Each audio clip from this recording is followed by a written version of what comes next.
I am Stenberg, and I am a researcher and teacher and working with research mainly at Chalmers, and have done that for 15 years. And this lecture will be filmed because we have a course in Barcelona. We collaborate in our research, so we will put it on internet for them also taking part of the lecture. So that's why it's filmed. And you can ask questions anyway. It's not a problem for me. Please do. I will tell you about 4 research projects I've done on citizen participation in urban change. And before that, I will just tell you very briefly about the background to why I have done these projects. So I will start here with my thesis. It was finished in 2004. And it was on citizen involvement in planning. And I brought some examples here you can take if you want to, and tell me if you want more. I was evaluating a very large funding program in Biskopsgården, a suburb in Gothenburg, together with many researchers. And our part was to evaluate safety issues and integration and culture. So we were, all of us, very critical of the results of that funding program. And in my thesis I tried to look for the answer of how can we learn to include citizens in planning if we really are taking seriously that people in socially excluded areas also are going to be involved in planning. So that was kind of the background. And then after the thesis was finished, I had been there in Biskopsgården for 5 years, 50%, so I'd been there a lot. So they asked me for being involved in a citizen project because the city district administration wanted a citizen group to be involved in the planning, real planning, and we were 2 project leaders involved in that project. So that took place during 3 months, and it was extremely good for me because I learned a lot from it. The thesis was theoretical, and this was my practical experience that really gave me a lot. And I think it also gave the citizen group quite a lot because the results of the work was implemented totally, 100%, in the densification plan of Biskopsgården. So this was interesting. And you can read about it in this article, you find it on the internet, where the theories from the thesis is kind of compromised, and also the experience from Biskopsgården there. But that was the background. So then, when this was finished, I was asked to start a course on citizen participation in planning, and it was called Suburbs: Design and Future Challenges. And suburbs is, as you know, in Sweden, suburbs is what we have here. In other countries, suburbs may be other types of areas. So therefore, it changed name after a while to Design and Planning for Social Inclusion. There were 2 backgrounds to why the course was starting. One was the Million Programme areas needing refurbishment. Already at that point in time, it was stated that 350,000 flats were to be refurbished within 5 years, and 800,000 within 10 years. So it's a lot. And as you probably know, we haven't done so much during these years. So we still have this large task to work with. And until now, the government have not really put any funding to do it. So it's a problem because the rents raise when you renovate. So that's basically why the course started.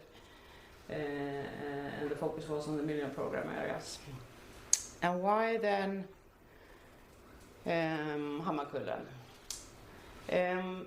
It has a pretty long history, the reason to why we're here in Hammarkullen. You have met Lasse Flyg, haven't you? and he's the reason, together with Bosse Forsén. When we started the course here, they had been here for 25 years with students, social work students and teacher students.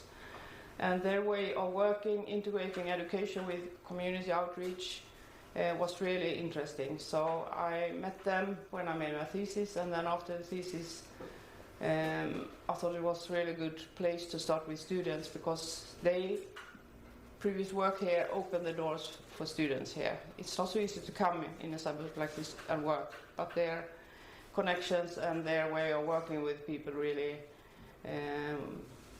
made it possible for students to come here and quickly come in contact with citizens.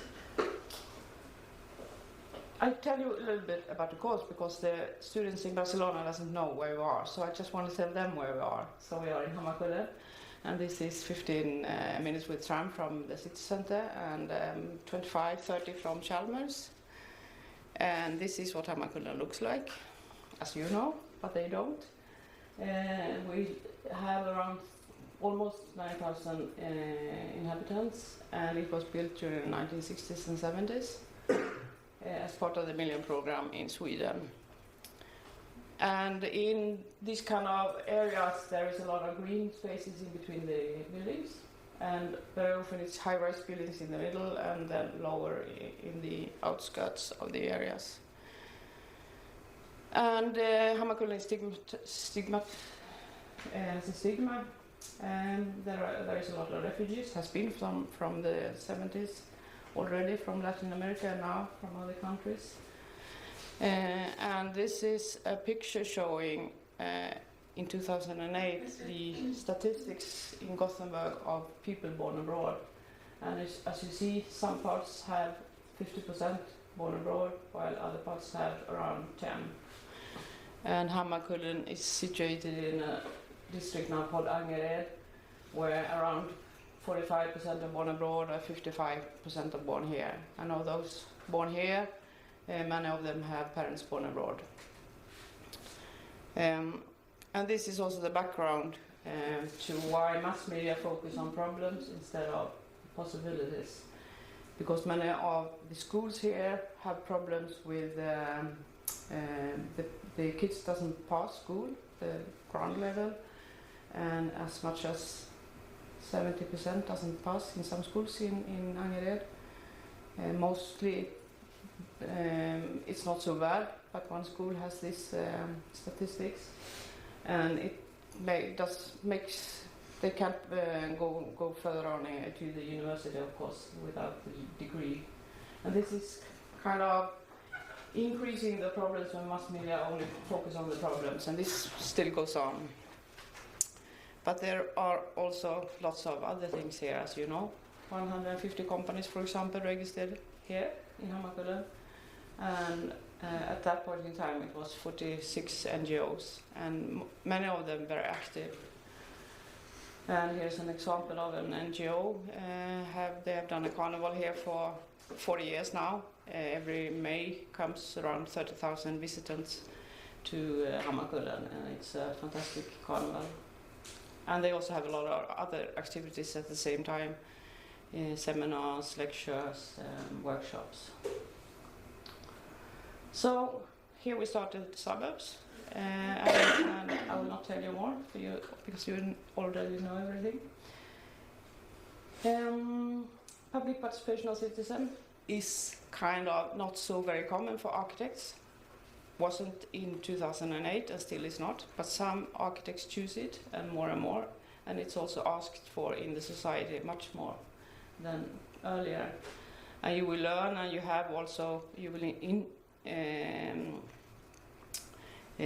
find new ways for tools for communication with citizens.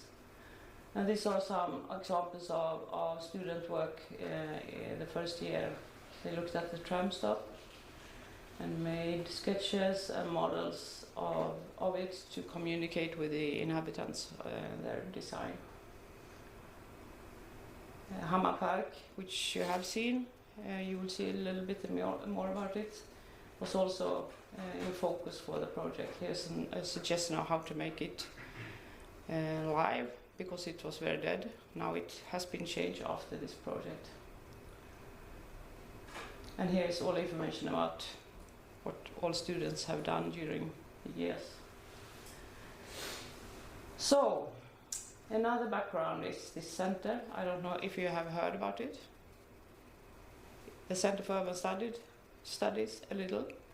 It started in 2010, and it's a joint center from the university and Chalmers.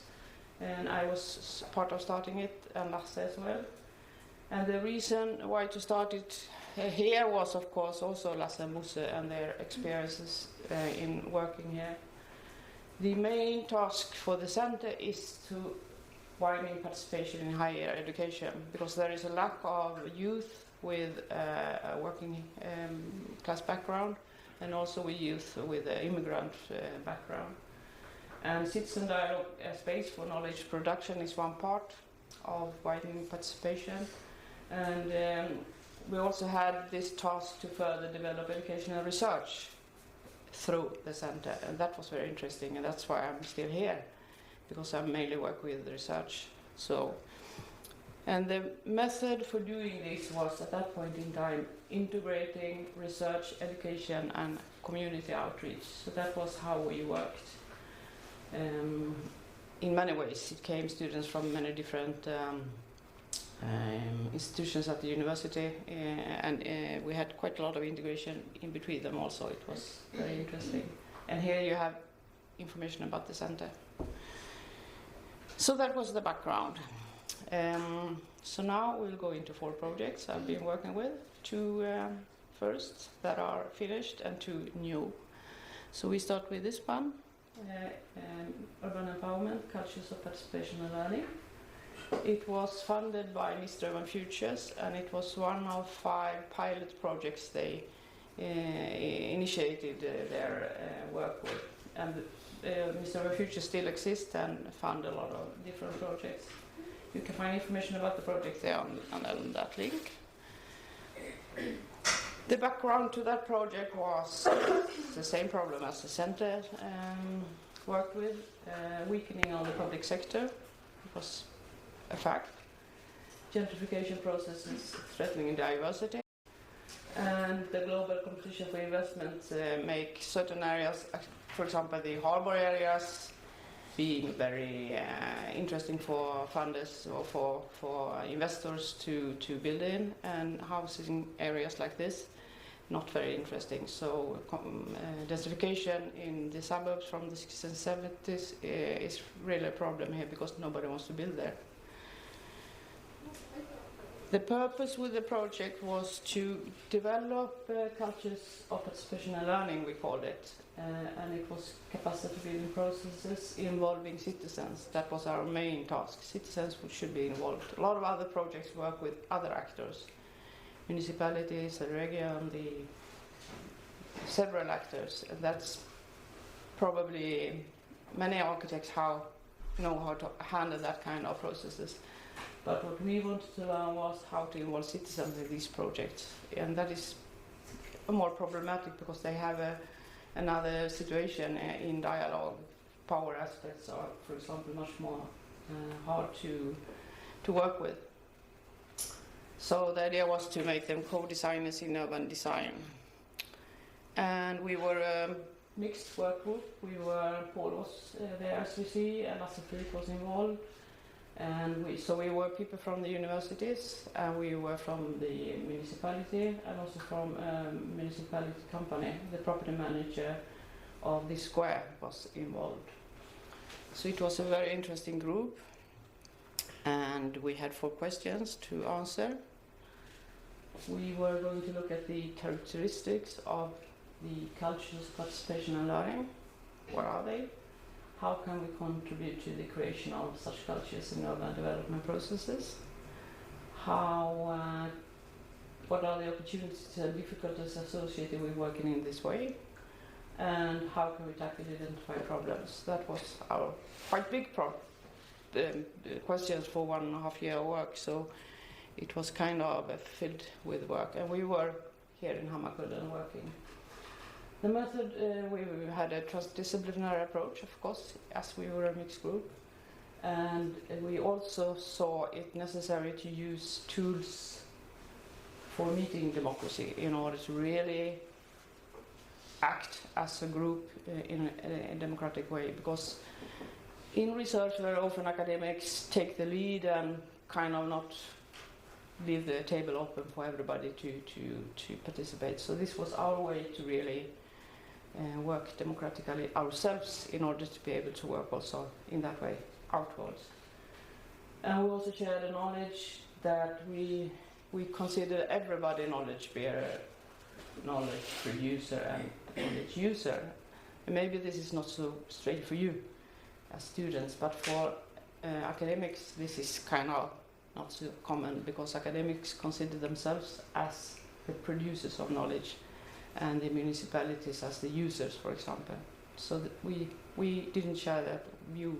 It was very important for our method. And if you want to ask questions, please do. So it meant for example, we worked very much with concepts. We discussed what concepts mean for us, and we meant actually very different things in the group. So this is in Swedish, but these are the concepts we kind of discussed, some of them. And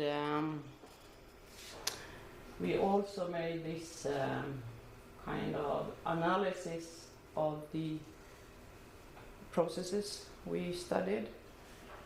So the boxes are actors. So we wanted to know what actors in the society are interested and involved in capacity building processes where citizens participate.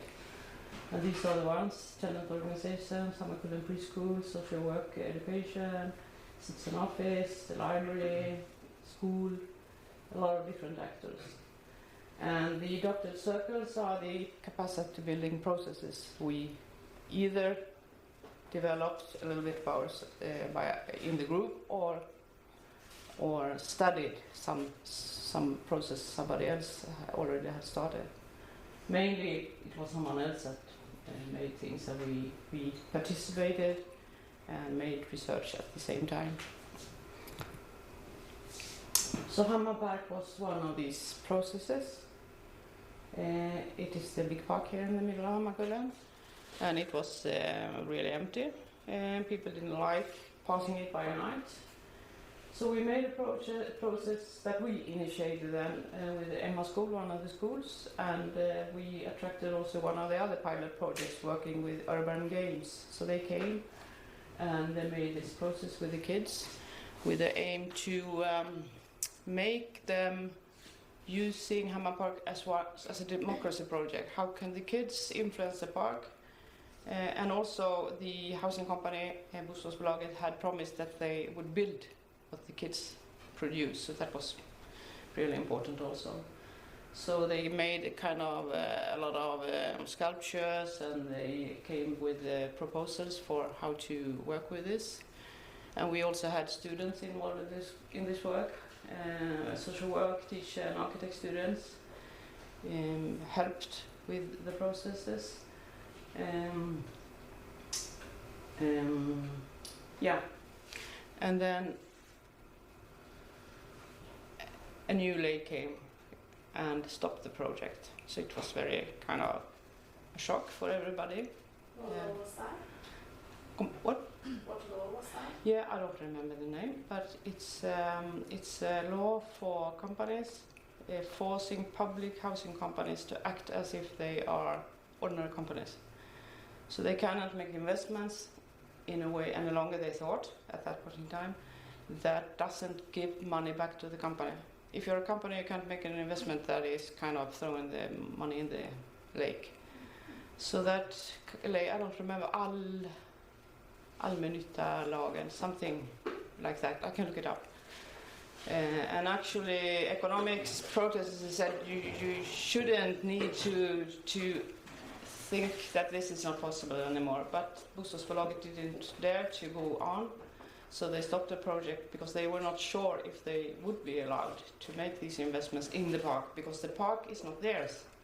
The park belongs to a municipal company, another municipal company. So it's in between the housing in Hammarkullen. Do you want to ask something? Yeah, I read about the law in one of our papers, and it seems that it's not very clearly written. And later they found out that they should act, as you say, as a business, but in the interest of their main activity, which is providing housing. So I think it doesn't. My interpretation is that it's not stopping it No. anymore. I think it will not stop projects anymore, but I'm not sure if the housing companies really dare to do it, because they can also lose a lot of money if they do and kind of get, I don't know what you call it, but they get fined for not working in the way they should.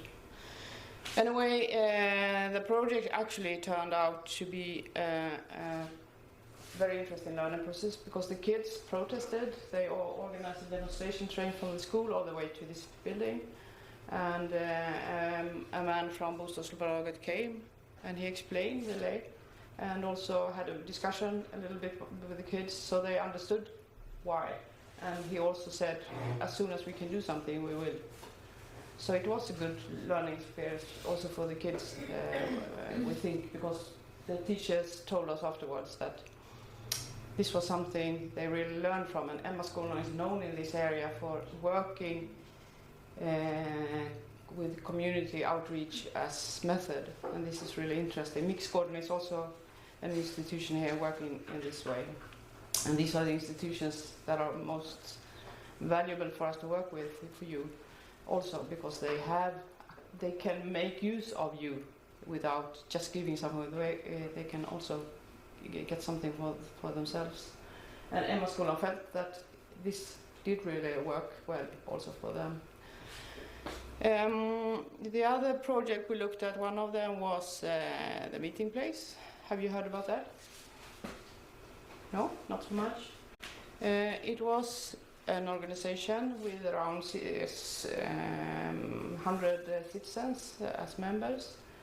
They had the Red Cottage here at the square, outside of the tram stop, and they organized to work with the empowerment of the citizens in many different ways, and also worked for placemaking of the square, because everybody talked about the square being a problem, not so much people, so they wanted to make people coming there, also in the evenings.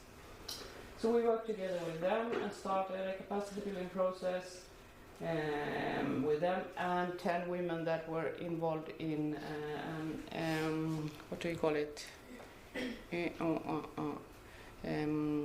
Labor market catering course. So they wanted to start a cafe in the house, and the other citizens wanted to make it live in different ways. So our students here from the course, they were part of this process, and we invited an architect from South Africa, Karin Schmatz, and she was part of it as well. And take a look at her web, because she makes a lot of very interesting projects. And also social work students were involved, and it was very good because they took different roles in the process. And together the 10 women and the other ones as facilitators designed some proposals of how to make the Red Cottage restaurant or a cafe. And here you see a little bit about the process.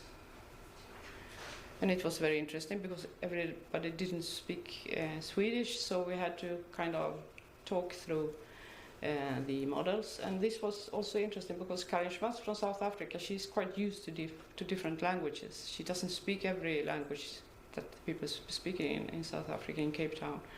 So this, with handling a lot of languages at the same time, was not a very strange thing for her. In Sweden, usually people say, here we speak Swedish, or at least before. But I mean, this changes now, I think. We get used to using lots of languages at the same time. So this is one teacher from Kisumu working with us, and 2 other women. And they made these, what do you call it, models with pasta. It was very appreciated. And they also discussed the final results all together. It was a very interesting work. And finally, also these women managed to start a cafe, but not in the Red Cottage, because there are certain rules and health regulations. So it wasn't possible to start the cafe there. It was a very interesting process to follow this struggle. But we started it in the city center at Jantorget, some of them. And the meeting place continued with their work. Had a kind of, I don't know, 100, 150 activities in the Red Cottage during 1.5 years, I think.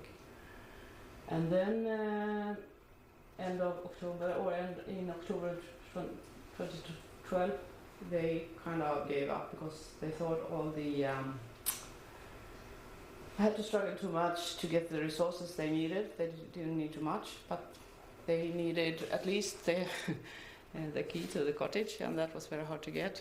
So finally they gave up, and the meeting place was closed. And then after a year or something, the tenant owner organization and other groups have started to have activities there again, so it's lucky. But this experience was very interesting for us to learn from. We could, in the research project, learn that the city district administration and committee wasn't prepared for citizen participation, even if that was asked for at high levels. So it was very interesting to understand also kind of why, because you can understand why. It's not that people are mean. There are reasons to why they think it's hard to integrate it in their organizations. So that was what we learned in the project, and I should say another thing also about that. We could give people back things. It was 10 processes like that that we studied. And what we could give them back was this. Didactics was very interesting, because that is kind of how do you talk to each other in a democratic way. So that was the methods we came with, and also we learned when we worked together with people was very interesting. And we could also give people back knowledge, building capacity, networks with organizations outside of Hammarkullen to make them strong. Manpower, because we worked in the project. Independence, because we were university employees. We didn't belong to the municipality, so we could say whatever we thought. And funding to some extent, because we had some money to spend on the processes. And at the same time as this was going on, Gothenburg was going from 21 districts to 10. And they got new regulations at the same time. And this was the regulation they got in 2011. The district committee shall act to strengthen all citizens' participation and engagement, that reinforce and prepare for a locally positive societal development, and have the respect for the equal value of all human beings as point of departure. And it was also said that it was, in particular, it aims to influence the design of new and old housing areas. So the people felt here that this regulation is really good. Now they should do it, and they knew ways of handling it, but they didn't really succeed at that point in time. So it was a learning experience, and it was also very interesting to understand that our own organization, Chalmers, the university, the property owner of Hammarkullen, and the other municipality organizations that were involved, they had very hard time to be influenced by this project, even Chalmers. So, I mean, this course has always been threatened in one way or the other, and also Lasse and Busse's course has been threatened, and so we always have to struggle to show why it is important to work in this way. And the same goes for the municipality employees. When they find a way to work that they think is very good together with citizens, it's very hard for them to convince their bosses and higher up that this is a very good way of working in the future. So this is what we learned. And we have a webpage, and especially question 1 may be interesting for you. What are the characteristics of the cultures of participation and learning? Because that's the methods, really, you're going to use.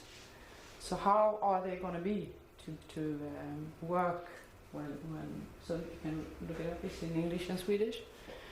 And there we also have some papers and some films, but in Swedish, from actors that were involved, telling what they learned and what they thought was most important. So that was that. That was that project. It was kind of the first transdisciplinary project I was involved in, and I thought it was extremely interesting and very learning. The second was called, we call it Interplays, but the real name is the Interplay between Citizen Initiatives and Invited Participation in Urban Planning. And it was a Formas-funded project involving 11 researchers from many different fields. Hammarkullen and Backa was our case areas, and these are the names of us. Paul was part of it. Also, as you see, and we were from planning, architecture, landscape, architecture, art and peace and conflict, management, global studies, and geography. So it was quite a diverse group. And our, both academics and other professional practitioners, so from the municipality and also entrepreneurs were involved. And we also focused on the citizens, how to involve citizens in planning and design. So what we wanted to do was to investigate if it would be possible to kind of develop an interface in between formal planning institutions and citizens. So instead of kind of meeting very far from either of the institutions, kind of try to develop something that worked democratically for both parts. So that was the focus for the project. In Backa was one, so half of the group worked there, and I will not tell you about that, but I will tell you about Hammarkullen. In Hammarkullen, we choose a case to learn from that was developed at the same time, and it was a Hammar Park again. And now they started to do things there. It was a project funded by the European Union, and it was a municipal company or organization called Development Northeast, Utveckling Nordost, and they still exist. They had searched for this money, and they engaged 2 architects for the work, and the architects had been students in the suburbs course, so they could already know how to involve citizens.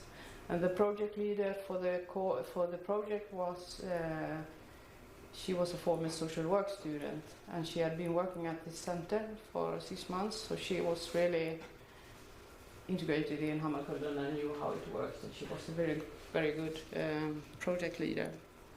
So this is example of a method they use for communication with citizens. So the task was from the beginning to do something at the square. A tent. It was supposed to build a tent, and everybody said we don't want a tent. So what would we do with the tent? So then they changed their mind and started from the beginning by asking what do you want then? And then it didn't work at the square because there are some regulations again. So they changed to the park. So now the focus was in the park and do something in the park that the citizens wanted.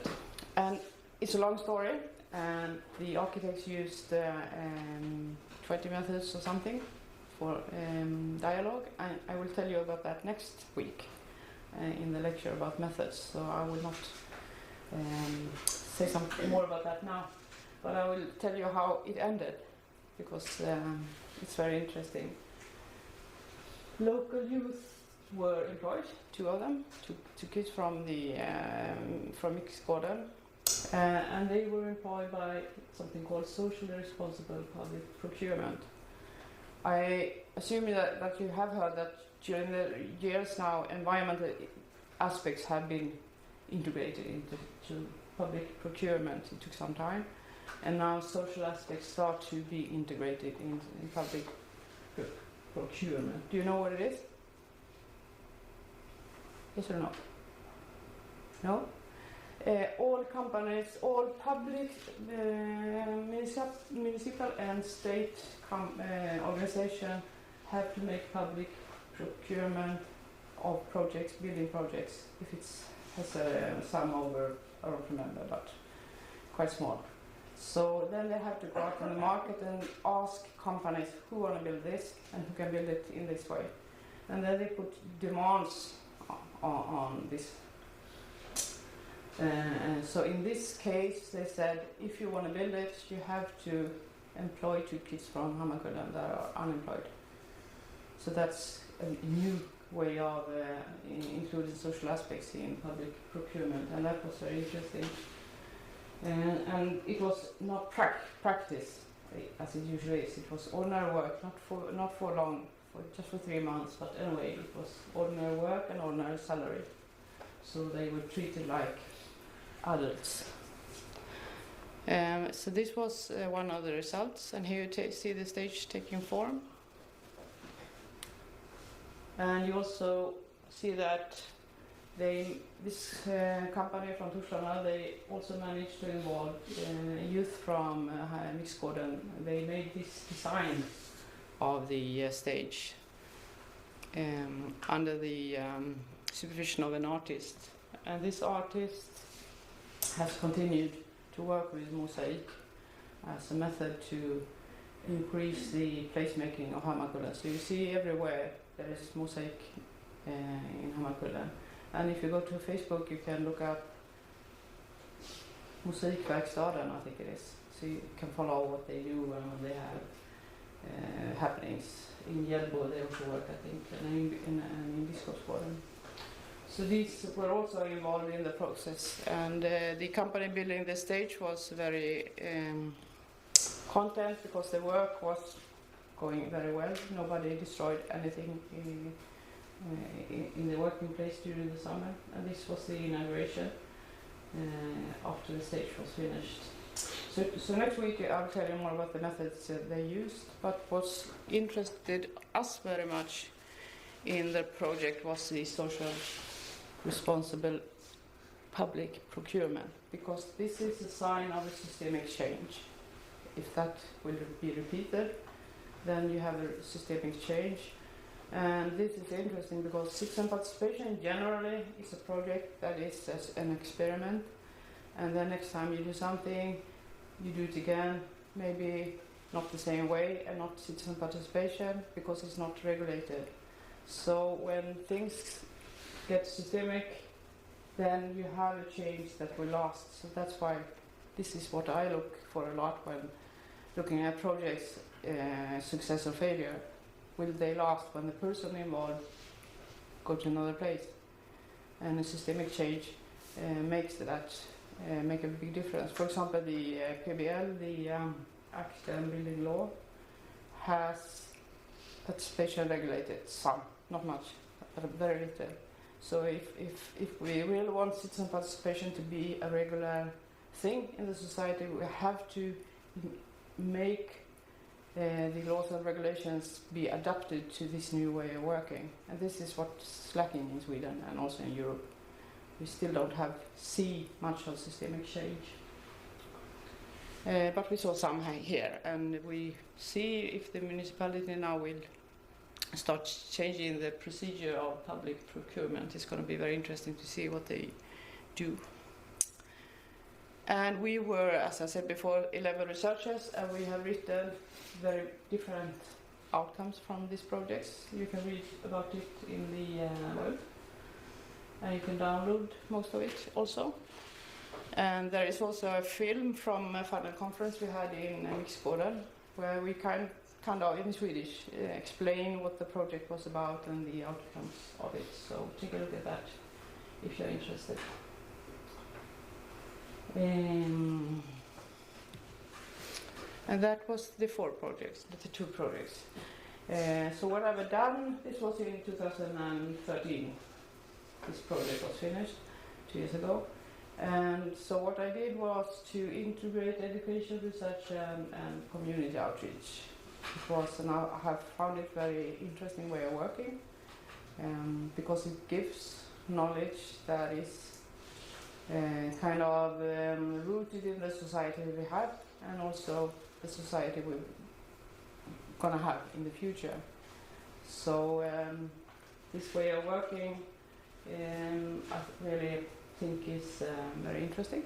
So I have continued working in this way, and I think we need a break. But after break, I will tell you about Learning Lab Hammarkullen.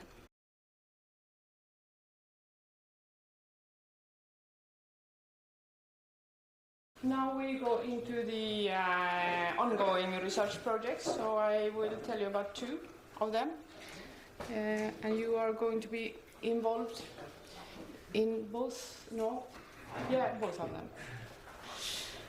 So the first is Learning Lab Hammarkullen, and the background to this project goes back to many years, maybe 2008, because the first students that were here, and what they made was a proposal of this house to make it environmentally and socially sustainable. So it was really interesting, and they made 3 different levels of renovation suggestions to make it sustainable in the long run.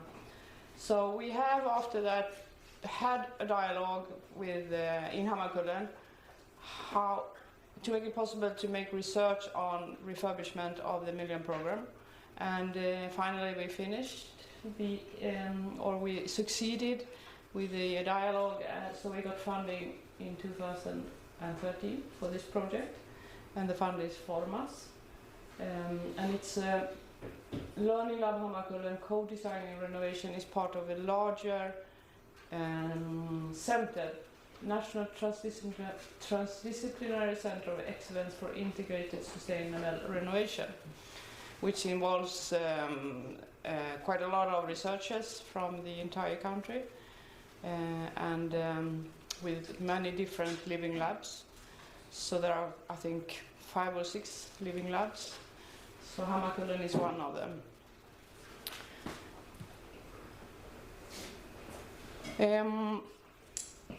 We didn't call it Living Lab in the end, because after quite a long discussion in the group, we decided that we wanted to stress that this is a learning experience we want to involve the tenants in. So they're not, what do you call it, guinea pigs, as the feeling of Living Lab is that the tenants are passively watched at.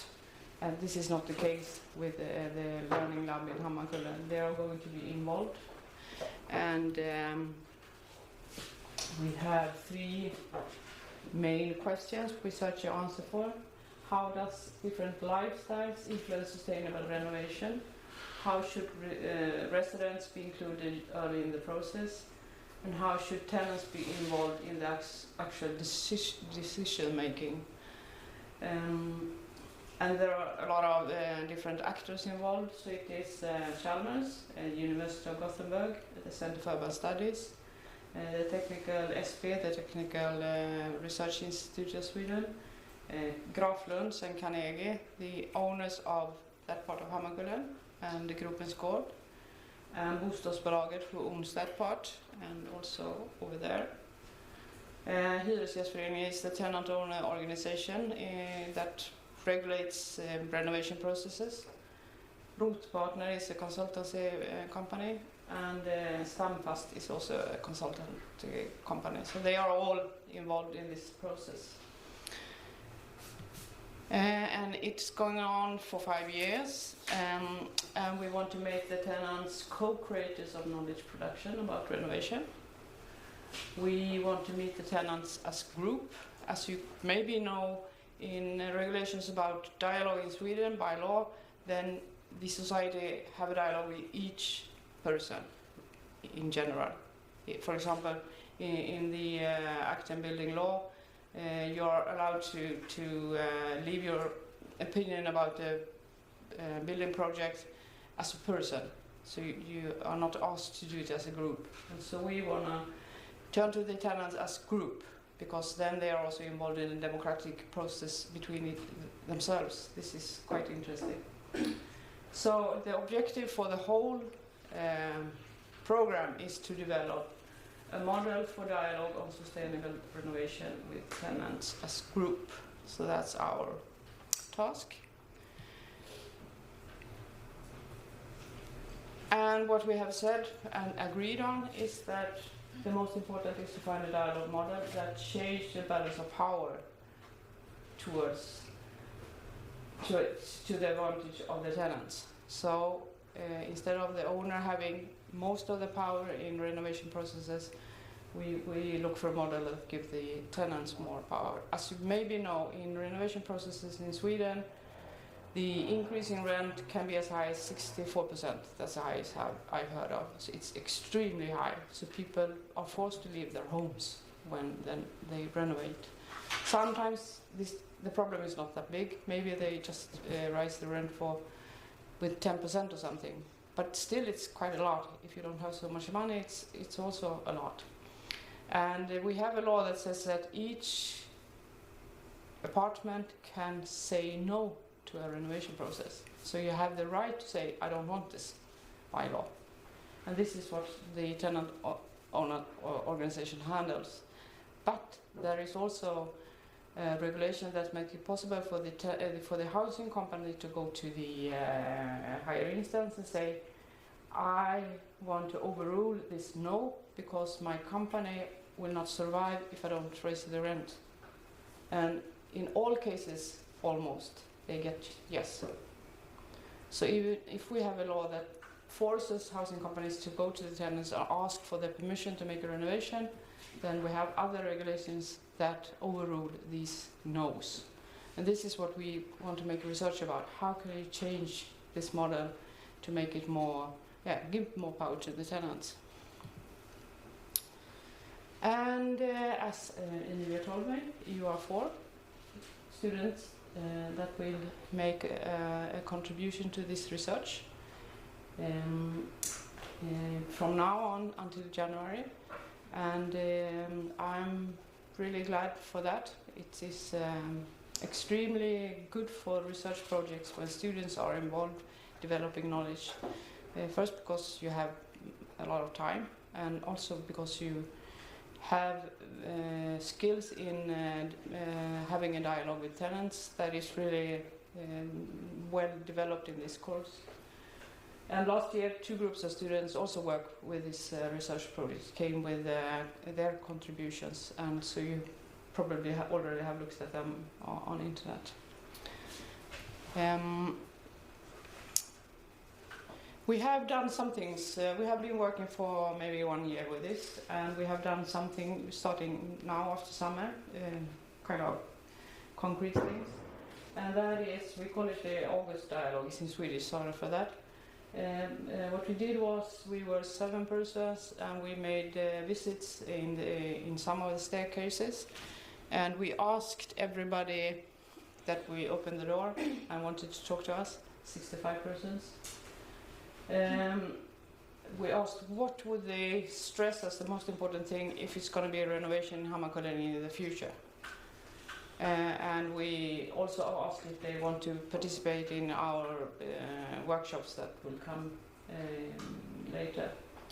So this was kind of, it was the addresses we visited and the languages they spoke except from Swedish. And this is the answers.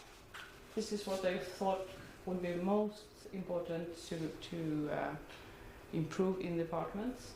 Balconies, bathrooms, kitchen, wallpaper, general renovation. It's very small apartments. They want renovation without higher rent. That was what the stress is most important in the apartment. This was what they stressed as most important in the house, and the laundry. It was very much a problem in many different ways. The staircases, the smell of pee, it was dirty, it is dirty. They thought it was very strange that these problems are not discussed in between neighbors, that there is no way for them to communicate in between each other. So they talked about being kind of the feeling of being trapped in the apartment because the staircase feeling so unprivate that they don't use it as a kind of middle room in between official and private. So that was very interesting for us. And in the area, as a total, they said it is skräp, vad heter det? Waste thrown a lot outdoors, and it is unsafe. The feeling of unsafety is big. They talked about this being quite dirty. They complained about the pizzeria being closed, and they talked about the need of more policemen, women. And if you put everything together, then actually the laundry is considered the most important to focus on. Many of them say the apartments are quite good, and that was also my impression when I went up. The staircases looked not so good, and the apartments many times look quite good, but very old kitchen, furnitures, and the balconies very often being quite old also. So this was our first kind of contact, and we will discuss these results on a workshop next week, the 19th of October at 5 o'clock. And you are very welcome, all of you, to come. It's going to be in Swedish, and it's going to be a workshop where we will present this dialogue. We will present the former student work from last year, Shape Up, and then we will have a workshop about what the tenants think is the most serious problems in the housing and in the area. No, the apartments and the staircases, the houses, and discuss how to solve the problems, because around the small tables is going to be tenants and housing company, and then it's going to be people from the university. So we are going to be facilitators for the process. We are not going to put our knowledge on the table about the housing, but be facilitating the process. So if you come, please put your name on this here, and then you can stay here. So I will talk to you afterwards and tell you, because what we need is also documenters. So we need people that speak Swedish, one on each table that help us with documenters. If you want to do that, it would be really a good help. It's going to be at 5 o'clock until 8. Yeah. And there is a next workshop in November, the same time, same place probably. And it's going to be about dialogue methods. So the tenant owner organization is going to tell about their model, Rotparter tell about their model, some other companies in Sweden tell about their model. So you're welcome to this. Also, it's going to be Swedish then, but maybe you have learned Swedish at that point. It's the whole month. The next project is Compact Cities, and it's a 4-year project. And the project leader is Jan Henrik Kain, and he will come and present everything about Compact Cities later. So I will not tell you everything about this project, but just the part that concerns citizen participation. We look to learn about qualities, drivers, and strategies for compact cities, and we look at 3 cities: Barcelona, that is compact, and Rotterdam and Gothenburg, that are not so compact but want to be compact. And what we have done so far concerning citizen participation is, this is what we're going to do and have done: interviews, workshops, GIS studies, field studies, student work, and literature studies, and of course analysis of all this material and writing articles. This is what we do. And what we've done so far was last week we were in Barcelona and we made a workshop in a place called Forat la Vergonya, the place of shame, maybe. It has another name, but people living there call it Forat la Vergonya because quite a few years ago the municipality wanted to refurbish the place. They took down a building and wanted to put up a new one and a parking space. And this is old town in Barcelona where there are thousands of tourists. And tourism is described as the biggest problem with the compact Barcelona because it's kind of, it's really a lot of people.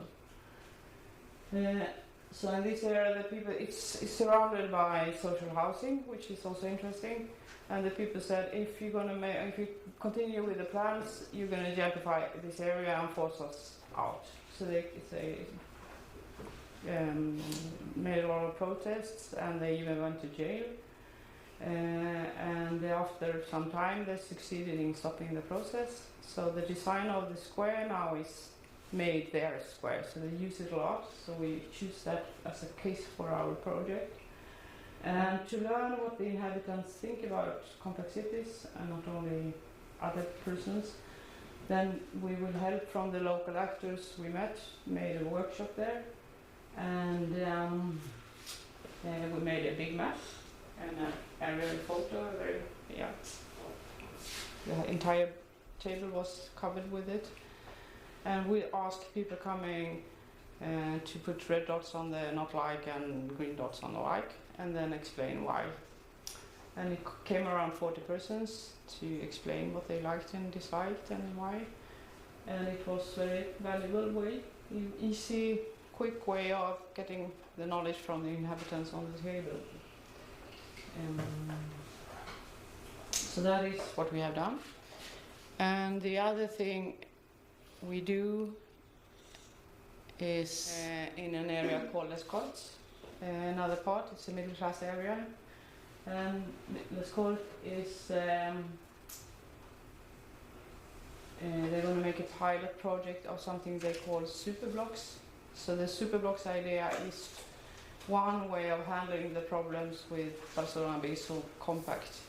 So the idea is to put all the cars, not all, but most of the cars outside of a super block, and then have less cars in between in these small streets. So they're going to try this out in the Skort as the first pilot, so we choose that to learn from them. And 11 students in School of Architecture La Salle will have this as their case from now on until January. And their first task is to make interviews with inhabitants and ask what they think about the compactness and the values and problems in the area. And they're going to ask this by using a map, the same kind of aerial photo, and put red and green dots on it. So we met them last week, and they started their work last week. So it's really valuable for us that they participate in the research project in this manner. And you, 5 of you, have chosen this project to have as your case, and we are really glad for that. And you will have Leona Tuander as a supervisor, and she's part of the project. So for us, this is really, really good. I think it's very interesting because over the years, a lot of people hear that, it has been different plans here for densification. And the city has, for example, made a plan of opening up the car streets in the area, to kind of change the idea of functional separation that was built in the 60s and 70s. And it was heavy protests here against these plans, because people, what they really appreciate in housing areas from the Million Program is the car traffic not be entering the area. So you can let out your kid to go to the preschool even. When they're 6 years old, they can go by themselves because parents don't have to be afraid of cars. So that was one of the experience I had here, that densification, people say, yes, really, we want more housing because we want to shop, food shop, so we need more people for that, for example. And we also want our schools and preschools to be safeguarded. If there is not people, there is not going to be service. So the service need more people. But people have talked about densification done in a way that really make things better for them here, and not for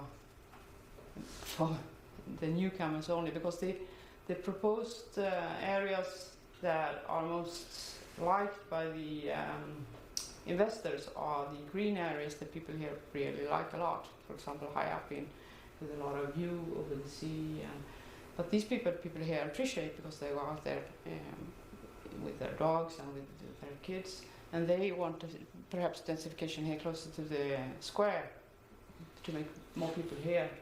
So I think it's extremely interesting to investigate how people here want densification and kind of come up with a design proposal of something that people here want and not what the city centre wants. So that would be my proposal, but it's up to you, of course, how to do it, if you want to do that or something totally different. Here's a link, and here you'll find a lot of text, and you can download most of it. And if you want something that is not downloadable, you can just mail me, and I will send you something.